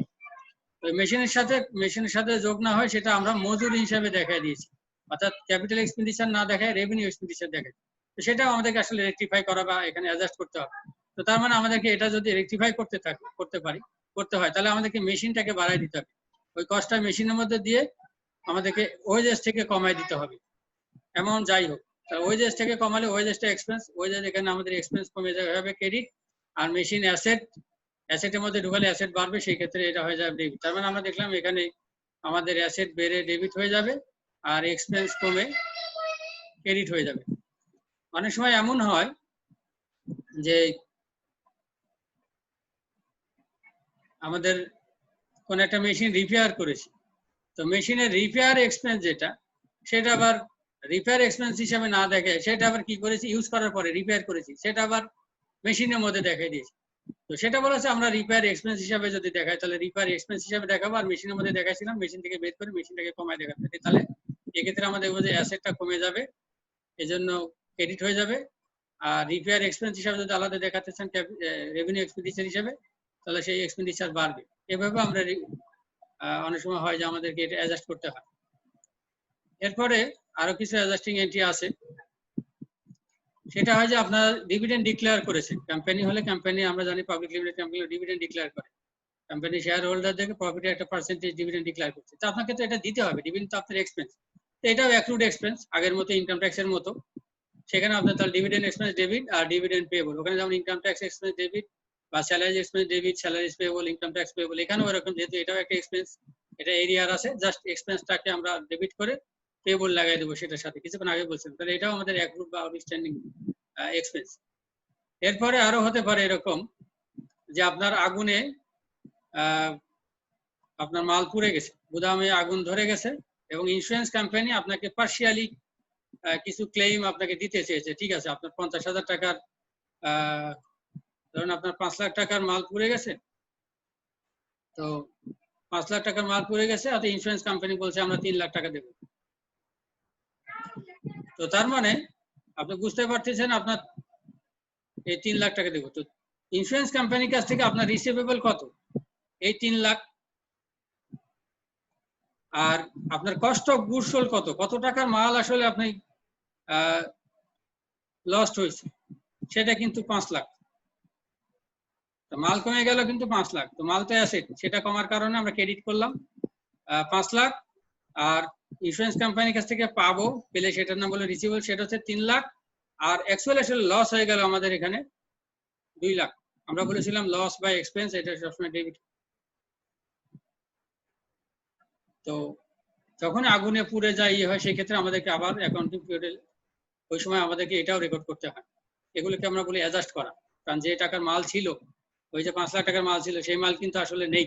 আমরা যদি রেকর্ড না করি 5 লাখ টাকার মালই দেখানো হবে, আসলে 5 লাখ টাকার মাল নেই, বরং আমাদের 2 লাখ টাকা লস হয়ে 3 লাখ টাকা আবার আমরা ইন্স্যুরেন্স ক্লেম হিসেবে পেয়েছি, কম্পেনসেশন পেয়েছি। এরপরে আরেকটা যদি থাকে এমন যে আমাদের মাল বিক্রি করেছি কিন্তু কোনো প্রফিট হয়নি, এরকমও হয় অনেক সময়, তাহলে কি হবে? তো মাল তো বিক্রি করেছি, আমরা গত ক্লাসেও বলেছিলাম মাল বিক্রি করলে মাল কমে যাবে, তো মাল কমে গেলে এখানে আমরা যখন কিনেছিলাম তখন লিখছিলাম পারচেজ, তো এটা যেহেতু বিক্রি করেছি তো আমাদের এখানে মাল আসলে কমে গেছে, এই জন্য আমরা পারচেজটাকে ক্রেডিট করবো। আর বিক্রি করছি কোনো লাভ হয়নি, বিক্রি করলে তো আমরা লাভ হতো, লাভ হলে লিখতাম সেলস রেভিনিউ, এটা যদি হয়নি এই জন্য সেলসটাকে আমরা বলবো ডেবিট। তো এইরকম অনেক সময় হয় যে আমাদের কাইসর বইতে না থাকলে আপনাদের পরীক্ষাতে অন্য যে কোনো বই থেকে বা বাস্তবে আপনারা যদি অ্যাকাউন্টসে জব করেন তাহলে দেখবেন যে এই ধরনের অ্যাডজাস্টিং জার্নাল এন্ট্রি প্রায়শই করতে হয়, কারণ আগুনেও পড়ে এরকম পাওনা টাকাও পাওয়া যায় না, এই ধরনের জিনিসগুলো আমাদের বাস্তবতা, এগুলো মেনে আমাদের শিখতে হচ্ছে। এরপরে আমরা যেটা শিখবো সেটা হচ্ছে যে ক্লোজিং জার্নাল এন্ট্রি। আমরা কিছুক্ষণ আগে বলতেছিলাম যে ক্লোজিং জার্নাল এন্ট্রি এটা আরো সহজ, অ্যাডজাস্টিং জার্নাল এন্ট্রির চেয়েও এটা সহজ। আমরা কিছুক্ষণ আগে বললাম যে মিমের সাথে অ্যাডজাস্ট হচ্ছে না, আমরা বসে হয়তো অ্যাডজাস্ট করলাম, কখন করলাম? একটা নির্দিষ্ট পিরিয়ড সংখ্যা করার পর। এরপরে যদি দেখি যে পিরিয়ড শেষ আর তারপরে অ্যাডজাস্ট হচ্ছে না, না তখন কি করব? মিমের আমরা ওই সংসারটা ক্লোজ করে দেব, ডিভোর্স করে দেব, না বা সেপারেশন করে দেব। মিম তো আজকে কিরকম মাইন্ড করছেন আল্লাহ জানে। আচ্ছা, এটা রেশমার ক্ষেত্রে হতে পারে। একটু খেয়াল করে দেখুন, ক্লোজিং জার্নাল এন্ট্রি যেটা করবো আপনাদের মনে থাকবার কথা যে আমরা ব্যবসা থেকে ধরুন 2018 সালে লাভ হলো আমার 5 লাখ টাকা লাভ হলো, তাহলে কি করবে লাভের টাকাটা? আমার ব্যবসা তো চলতে থাকবে, গোয়িং কনসার্ন প্রিন্সিপাল অনুসারে আমরা জানি যে ব্যবসা বছরের পর বছর চলতেই থাকে। তো 2018 সালে লাভ হলে এই টাকাটা আসলে আমরা জানি, একদম কম লেখাপড়া জানলেও জানি যে 2018 সালে যে 5 লাখ লাভ হলো সেটা আমাদের ক্যাপিটালের সাথে যোগ হয়। এই 5 লাখ টাকা থেকে কিছু টাকা তুলে আমি সংসার চালাবো, আর কিছু টাকা দিয়ে আমার অবশ্যই বিজনেসে রেখে দেব, রিইনভেস্ট করব, রিটেইন করে রাখবো, অথবা বলি যে আমার বিজনেসে ক্যাপিটালের সাথে যোগ হবে, রিটেইন করে রাখলে ক্যাপিটালের সাথে যোগ হবে। তো আমরা আপনাদের মনে আছে যে তার মানে আমাদের অ্যাকাউন্টিং পিরিয়ড শেষে আমরা এর আগে যখন আলোচনা করি তখন অ্যাসেটের যে কি অ্যাকাউন্টের যে ক্লাসিফিকেশন করি সেখানে কিন্তু 6টা অ্যাকাউন্টের কথা বলেছিলাম, asset, liability, owners equity, drawing, revenue, expense, আপনাদের মনে থাকবে কথা। তো এই 6টা অ্যাকাউন্টের মধ্যে 3টা অ্যাকাউন্ট হচ্ছে পার্মানেন্ট আর 3টা অ্যাকাউন্ট হচ্ছে টেম্পোরারি। তো এই 3টা অ্যাকাউন্টের মধ্যে আমরা বলি রেট, রেভিনিউ, এক্সপেন্স, ড্রয়িং, এই 3টা অ্যাকাউন্ট আসলে এটা নমিনাল অ্যাকাউন্ট বলা হতো আগে। এই 3টা অ্যাকাউন্ট নমিনাল বলি বা টেম্পোরারি অ্যাকাউন্ট বলি। এই 3টা অ্যাকাউন্টের যত ব্যালেন্স থাকবে সেগুলো আসলে আমরা পার্মানেন্ট অ্যাকাউন্ট, যেটা আমরা বলি ক্যাপিটাল অ্যাকাউন্ট, সেই ক্যাপিটাল অ্যাকাউন্টে ট্রান্সফার করি। যখন আমরা দেখেন না নামাজ পড়ি, নামাজে বলি যত সওয়াব হয় আল্লাহ পার্মানেন্ট অ্যাকাউন্টে, রাসূলের ইয়েতে আমরা ওখানে এই অ্যাকাউন্টে জমা করার জন্য আমরা বলি যে ওখানে রেকর্ড করে রাখেন আল্লাহ আমাদের যদি সওয়াব হয়ে থাকে। ওটা হচ্ছে পার্মানেন্ট অ্যাকাউন্ট। এখানেও আমাদের আমরা বলছি আমাদের রেভিনিউ, এক্সপেন্স এবং ড্রয়িং মনে রাখার জন্য মনে রাখবেন রেট, আমি রেড কালার দিয়ে দেখাচ্ছি। তো এই 3টা অ্যাকাউন্টে যে ব্যালেন্স থাকবে সেটা আমরা আসলে ক্লোজ করে দেব। তো ক্লোজ করব যখন, ওই যে বললাম যে মিমের বিয়ে দেবো, তো মিম যখন নিজে শাশুড়ি হবে, এখন শাশুড়ি যে রোল প্লে করতেছেন, শাশুড়ি রাগারাগি করতেছেন, মিম যখন আসলে শাশুড়ি যাবেন তখন রিভার্স হয়ে যাবে, মিমের উল্টো ট্রিটমেন্টটা শুরু করে দিবেন। ঠিক এখানে আমরা যখন ক্লোজিং করব তখন আমরা জেনারেল জার্নাল এন্ট্রিতে যা শিখেছিলাম, জেনারেল জার্নাল এন্ট্রিতে শিখেছিলাম যে এক্সপেন্স ডেবিট হবে, রেভিনিউ ক্রেডিট হবে। তো এখানে ঠিক ক্লোজ করে দেবো যখন, এই অ্যাকাউন্টগুলো ক্লোজ করার অর্থ হচ্ছে অ্যাকাউন্টগুলো ব্যালেন্সটা আর এক অ্যাকাউন্টে ট্রান্সফার করবো। আর এক অ্যাকাউন্টে যখনই ট্রান্সফার করবো, 2018 সালে ব্যালেন্সগুলো 2019 সালে যখন ট্রান্সফার করবো, চাইবো এবং আমাদের ফাইন্যান্সিয়াল পজিশনে চেঞ্জ আসবে, তো চেঞ্জ আসলে সেটা ট্রানজাকশন আমরা শিখেছিলাম, তো সেটা আমাদেরকে আবার রেকর্ড করতে হয়। সেটা আমরা তাহলে শিখলাম যে ক্লোজিং জার্নাল এন্ট্রি করবো আমার অ্যাকাউন্টিং পিরিয়ডে লাস্ট ডেটে গিয়ে। লাস্ট ডেটে গিয়ে যেগুলো টেম্পোরারি অ্যাকাউন্ট, সেই অ্যাকাউন্টগুলো ব্যালেন্সটা আমরা পার্মানেন্ট অ্যাকাউন্ট, ক্যাপিটাল অ্যাকাউন্টে ট্রান্সফার করবো। যেহেতু ট্রান্সফার করবো আমাদেরকে এটা রেকর্ড করতে হবে, সেই রেকর্ডের নামই জার্নাল, সেটাকে আমরা এখানে ক্লোজিং জার্নাল এন্ট্রি বলছি। তো প্রথমে আমরা যদি রেভিনিউটাকে ক্লোজ করি, তো রেভিনিউ আমাদের বিভিন্ন নামে থাকতে পারে, বিভিন্ন সোর্স থেকে রেভিনিউ আসতে পারে। তো সেই রেভিনিউ গুলো যদি আমরা ক্লোজ করি, অর্থাৎ সেটাকে রেভিনিউটাকে যদি আমরা রেকর্ড করতে চাই, আগে বলছি লাস্ট ডেটে করবো। তো লাস্ট ডেটে অ্যাকাউন্টিং পিরিয়ড 1 মাস হলে মাসের শেষে, বছর হলে বছরের শেষে গিয়ে সেই ডেটটা লিখবো। আমরা পরে উদাহরণ দিলে বুঝতে পারবো। অর্থাৎ মার্চ মাস যদি হয়, মার্চের 31 তারিখ আমরা এখানে লিখবো। আমরা যেহেতু অ্যাডজাস্টিং জার্নাল এন্ট্রি করেছি, এখানে বুঝার কথা। তো রেভিনিউ যখন রেকর্ড করব, আমরা আগে বলছি ক্লোজিং করলে এই রেভিনিউ গুলোকে সব ডেবিট হয়ে যাবে, সব রেভিনিউ, একাধিক যত রেভিনিউ থাকবে সবগুলো আমরা এখানে ডেবিট করব। এই জন্য লিখছি অল রেভিনিউ, সেটা সেলস রেভিনিউ হতে পারে, সার্ভিস রেভিনিউ হতে পারে, রেন্টাল রেভিনিউ হতে পারে, সব রেভিনিউ গুলোকে আমরা ডেবিট করব ক্লোজ করার সময়। ক্লোজ করলে স্বাভাবিকভাবে সেটা রিভার্স হয়ে যাবে। এরপর এই যে যত রেভিনিউ অ্যাকাউন্ট হবে সে পুরো টাকা যোগ করে সেটার আমরা আর একটা টেম্পোরারি অ্যাকাউন্টে ট্রান্সফার করব, সেটার নাম হবে ইনকাম সামারি। এটা একটু মনে রাখতে হবে আপনাদের, যে ইনকাম সামারি অ্যাকাউন্ট। কারণ আমরা এই রেভিনিউ থেকে এক্সপেন্স বাদ দিয়ে তখন প্রফিট পাবো, তখন ইনকাম পাবো, সেটা আমরা ক্যাপিটালে ট্রান্সফার করব। কিন্তু কত টাকা রেভিনিউ, কত টাকা এক্সপেন্স, এটা আমাদেরকে যোগ করে এখানে দেখা দিতে হবে। এই জন্য আমরা কি করতেছি, রেভিনিউ এবং এক্সপেন্সের ব্যালেন্সের এই ফিগারটা, এটা আবার আমরা সাময়িক, এটাও আমরা একটা টেম্পোরারি অ্যাকাউন্ট, সেটার নাম দিচ্ছি ইনকাম সামারি। এটা একটু আপনাদের মনে রাখতে হবে, ইনকাম সামারিতে আমরা এটা ট্রান্সফার করব। তাহলে যখন রেভিনিউ ক্লোজ করব, রেভিনিউটাকে ডেবিট করে ইনকাম সামারিকে ক্রেডিট করব। ঠিক একইভাবে যখন এক্সপেন্সকে আমরা ক্লোজ করব, এক্সপেন্স সবসময় আমরা বলছিলাম ডেবিট হয়, কিন্তু যখন ক্লোজ করতেছি তখন এক্সপেন্স গুলো এটা ক্রেডিট হয়ে গেল, এক্সপেন্স গুলো হয়ে যাবে ক্রেডিট, আর ইনকাম সামারি এটা হয়ে যাবে ডেবিট। এখন এই রেভিনিউ এবং এক্সপেন্সের তফাৎ যেটা, সেটাকে আমরা বলি ইনকাম অথবা লস। যদি ইনকাম হয়, তো ইনকাম হওয়ার মানে কি, ইনকাম হলে রেভিনিউ বেশি, রেভিনিউ বেশি মানে কি, ইনকাম সামারি যদি আমরা, এই ইনকাম সামারি যদি আমরা ব্যালেন্স করি, তো ইনকাম সামারির এটা যদি হয় যে $34,000, আর এখানে কত হয়ে গেল, $3,40,000, $3,40,000, আর এখানে ইনকাম সামারি ব্যালেন্স এটা যদি হয় যে $3,00,000, তার মানে আমরা দেখতেছি যে এখানে আসলে ইনকাম সামারি যদি আমরা একটা অ্যাকাউন্টও করি, এভাবে টি অ্যাকাউন্টও যদি করি, তাহলে দেখতেছি এই পাশে 3 লাখ, কত 3 লাখ, এই পাশে 3 লাখ, আর এই পাশে হবে 3,40,000। এটা ক্রেডিট ছিল আর এটা ডেবিট, ইনকাম সামারি ডেবিট ছিল। তো আমরা এখানে দেখতেছি যে ইনকাম সামারির ক্রেডিট ব্যালেন্স 40,000 টাকা, ইনকাম সামারির ক্রেডিট পাসটা যেহেতু বেশি, তার মানে আমাদের এখানে আমরা এখানে দেখতে পাচ্ছি যে আমাদের এখানে 40,000 টাকা 40,000 টাকা ক্রেডিট ব্যালেন্স, ক্রেডিট পাশে বেশি। তো ক্রেডিট পাশে বেশি মানে কি, আসলে এটা বেশি মানে কি, রেভিনিউ বেশি এক্সপেন্স কম। তো যখন এই ইনকাম সামারি টেম্পোরারি অ্যাকাউন্ট আমরা ক্লোজ করবো, আমরা বলছি যে এই ব্যালেন্সটাই, এই যে 40,000 টাকা সেটা আসলে আমাদের ইনকাম বা প্রফিট, সেটা আমরা ক্যাপিটালে ট্রান্সফার করবো বা এটা রিটেইন করে রাখবো, বিজনেসে রিটেইন করে রাখবো। তো সেই রিটেইন আর্নিংসে অথবা ক্যাপিটালে ট্রান্সফার করবো, তখন আমাদের এটা যেহেতু ক্রেডিট ব্যালেন্স 40,000, এটাকে যখন ক্লোজ করবো তখন সেই ইনকাম সামারি হয়ে যাবে ডেবিট। আর এই টাকাটা, এই 40,000 এটা ক্যাপিটাল ট্রান্সফার করবো।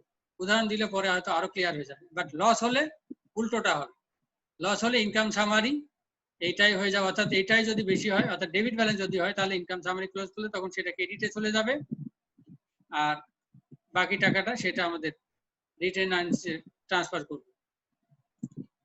এটা গেল আমাদের রেভিনিউ এক্সপেন্স এবং তার যে ইম্প্যাক্ট রেট বলেছিলাম, রেভিনিউ এক্সপেন্স ড্রয়িং। তো রেভিনিউ আর এক্সপেন্স থেকে কিন্তু আসলে আমাদের এই দুটা সৃষ্টি হলো, একটা হচ্ছে প্রফিট আর একটা হচ্ছে লস। এরপরে আমরা বলছিলাম যে ড্রয়িং, ড্রয়িং যদি হয়, আমরা নর্মালি গত ক্লাসে শিখেছিলাম ড্রয়িং হলে ডেবিট হয়, কিন্তু যখন আমরা ড্র করতেছি, ড্র করলে আমরা এখানে বলি যখন ক্লোজ করে দেবো, ড্র করলে আমাদের ক্যাপিটাল কমে, বিজনেস থেকে ক্যাশ উইথড্র করলে ক্যাপিটাল কমে। ক্যাপিটাল মানে ওনার্স ইকুইটি, আমরা বলছিলাম সেটা যখন কমবে তখন সেটা ডেবিট হবে, এটা ডেবিট হলো। আর ড্রয়িংটাকে আমরা যখন ক্লোজ করে দেবো তখন ক্রেডিট হয়ে যাবে, নর্মালি হয় ডেবিট, কিন্তু যখন ক্লোজ করবো তখন ক্রেডিট হবে। এই গেল রেডের আলোচনা। অনেক সময় এমন হয় যে রিটেন আর্নিংস ডিভিডেন্ড যদি আমরা ডিক্লেয়ার করি, সেক্ষেত্রে ডিভিডেন্ড আমরা রিটেন আর্নিংসে যদি টানি, তাহলে বলা হয় যে এক্ষেত্রে ডিভিডেন্ড আমরা দিয়ে দিলে, তো রিটেন আর্নিং যেটা, সেই ক্যাপিটাল সেটা আমাদের কমে যাবে। কমে যাওয়ার কারণে রিটেন আর্নিংস থেকে যেহেতু ডিভিডেন্ড দিয়ে দিচ্ছি, যেটা ধরে রাখছিলাম তার থেকে এটা পার্সেন্টেজ, তো রিটেন আর্নিং যেটা লায়াবিলিটি, তো ওনার্স ইকুইটি যেটা, সেটা আমাদের কমে যাওয়ার কারণে ডেবিট, আর ডিভিডেন্ড যেটা সেটা ক্রেডিট হয়ে গেল। তো ডিভিডেন্ড এক্সপেন্স এর আগে ডেবিট করেছিলাম, এখানে যেহেতু আমরা ক্লোজ করে দিচ্ছি সেই ক্ষেত্রে ট্রান্সফার করে দিচ্ছি, আমাদের ক্রেডিট হয়ে গেল। এই গেল আমাদের ক্লোজিং জার্নাল এন্ট্রির নিয়ম সম্পর্কে আলোচনা। এখন যদি আমরা একটা উদাহরণ দেই তাহলে হয়তো ক্লিয়ার হবে। একটু খেয়াল করে দেখুন, খুব সহজ জিনিস। এই অঙ্কে যেটা বলছে এটা দিয়ে আমরা শেষ করব। এখানে বলা হচ্ছে যে খান ক্লোদিং কোম্পানি তারা ডিসেম্বর 31 তারিখে তাদের কিছু অ্যাকাউন্টের ব্যালেন্স দিয়েছে। বলছে ইনভেন্টরি, মার্চেন্ডাইজ ইনভেন্টরি আছে 25,000 টাকার, সেলস 1,62,400, এটা 31 তারিখে কিন্তু দিয়েছে, আমরা 31 তারিখে ক্লোজ করব। সেলস দেওয়া আছে 1,62,400, সেলস মানে সেলস করলে রেভিনিউ হয়, এটা রেভিনিউ। সেলস রিটার্ন আর অ্যালাউন্স, অ্যালাউন্সটা হচ্ছে এরকম জিনিস যে আপনি মাল বিক্রি করেছেন, তার কাছে টাকা পাবেন, মালটা হয়তো খারাপ হয়েছে, আপনার মালটা ফেরত না দিয়ে কিছু টাকা কম দিবে, সেটাকে আমরা বলি অ্যালাউন্স। আর মাল ফেরত দিলে সেটা তো রিটার্ন আমরা বুঝি। এটা একটা কমন একটা অ্যাকাউন্ট নাম দিচ্ছে সেলস রিটার্ন এন্ড অ্যালাউন্স, অর্থাৎ কত টাকার মাল ফেরত আসলো এবং কত টাকার মাল ফেরত আসলো না কিন্তু টাকা কম দিল, সেটা একটা কমন অ্যাকাউন্ট। এটা বলা হচ্ছে 4,800, অর্থাৎ এই 1,62,400 এর মধ্যে বলা হচ্ছে 4,800 টাকার মাল ফেরত আসছে। এরপর বলছে সেলস ডিসকাউন্ট দিচ্ছে, কাস্টমারকে ডিসকাউন্টও দিচ্ছে 3,600 টাকা। এগুলো আসলে রেভিনিউ কমে, এই 4,800 টাকার এটাও রেভিনিউ কমে। রেভিনিউ যেটা কমে সেটা এক্সপেন্স হয়, এটা এক্সপেন্সের মতো আমরা ট্রিটমেন্ট করতে পারি। আর এটা আছে কস্ট অফ গুডস সোল্ড, অর্থাৎ 1,10,000 টাকার মাল সেল করছে, তো 1,10,000 টাকার মাল এই 1,62,400 টাকায় সেল করছে, তো এটাও এক্সপেন্সের মধ্যে ফেলবো। এরপরে কি আছে রেন্টাল রেভিনিউ, ভাড়া দিয়েও এখানে রেভিনিউ আসছে 6,000 টাকা। ফ্রেইট আউট, আমরা জানি ফ্রেইট বলতে ভাড়া, ফ্রেইট বলতে যেটা ট্রান্সপোর্টেশন ইন, ক্যারিজ ইন, বিভিন্ন নামে থাকতে পারে। তো ফ্রেইট ইন হলে আমরা বুঝবো যে মাল কিনে যখন গুদামে নিয়ে আসতেছি তখন সেটাকে বলি ফ্রেইট ইন, যেটা পারচেজের সাথে যোগ হয়। আর ফ্রেইট আউট বলতে আপনি মাল বিক্রি করেছেন, কাস্টমারের ডেস্টিনেশনে কাস্টমারের গুদামে পৌঁছায় দিবেন, সেটা ফ্রেইট আউট, এটা আসলে সেলস এর সাথে জড়িত। তো এটা আমরা জানি যে ফ্রেইটটা হচ্ছে ভাড়া, এটাও আমাদের জন্য এক্সপেন্স। এটা শিখলাম এক্সপেন্স, এইটা রেন্টাল, এটা হচ্ছে revenue. Cost of goods sold এটাও আমরা জানি এক্সপেন্স। সেলস ডিসকাউন্ট এটা কন্ট্রা রেভিনিউ, মানে এটাও এক্সপেন্স। সেলস রিটার্ন এটাও রেভিনিউ কমে, মানে এটাও এক্সপেন্স। সেলস এটা আমরা জানি রেভিনিউ। সবগুলোকে আমরা কিন্তু আইডেন্টিফাই করে ফেললাম। ড্রয়িং সম্পর্কে বলা আছে, এটা হচ্ছে ড্রয়িং, আমাদেরকে রেট বের করে ফেলছি। এর বাইরে ইনভেন্টরি যেটা দেওয়া আছে, মার্চেন্ডাইজ ইনভেন্টরি, মনে রাখবেন এটা কনফিউজ করার জন্য দেওয়া আছে। এটাকে বলি ইনভেন্টরি বলতে আমরা গুডস, এটা আসলে অ্যাসেট, বাট অ্যাসেটটা আমরা শিখেছিলাম এটা পার্মানেন্ট অ্যাকাউন্ট, এটা আমরা আসলে ক্লোজ করব না। এটা জাস্ট কনফিউজ করার জন্য দেওয়া হয়েছে। তো আমরা কি কি ক্লোজ করব? প্রথমে যদি ক্লোজ করি রেভিনিউ, তো রেভিনিউ ক্লোজ করতে গেলে আমরা বলেছিলাম আমাদের প্রথমে যত রেভিনিউ আছে সবগুলোকে ক্লোজ করব। ক্লোজ করব যখন সবগুলোকেই ডেবিট করব। তো আমরা দেখেন সেলসটাকেও ডেবিট করেছি, এটা ছিল 1,62,400। আবার এখানে রেন্টাল রেভিনিউ সেটাকেও ডেবিট করেছি, এটা ছিল 6,000 টাকা। এই 6,000 টাকা এটাও আমরা ডেবিট করেছি। এই দুটা যোগ করে 1,68,400, এই 1,68,400 যেটা, এটাকে আমরা আসলে এখানে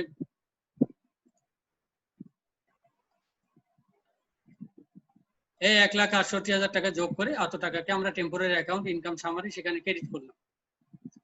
এরপর আমরা যেটা করব, রেভিনিউ আমাদেরকে ক্লোজ করা শেষ। এরপর আমরা রেভিনিউ পর আর এরপরে রেট এক্সপেন্স যতগুলো এক্সপেন্স আছে সেগুলোকে ক্লোজ করব।